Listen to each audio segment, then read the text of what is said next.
আজকের আলোচ্য বিষয় বাংলা সাহিত্যে ফোর্ট উইলিয়াম কলেজের অবদান। 1800 খ্রিস্টাব্দের 4 মে এটি প্রতিষ্ঠিত হয়।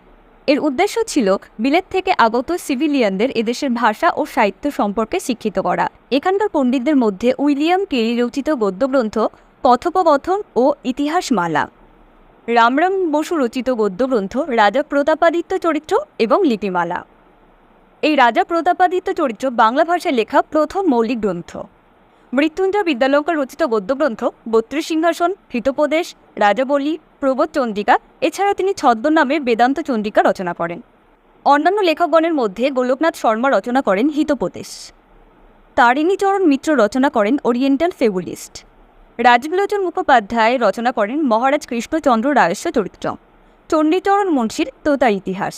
ভিডিওটি ভালো লাগলে লাইক করো, শেয়ার করো আর সাবস্ক্রাইব করতে ভুলো না কিন্তু এইরকম আরও ভিডিও পেতে।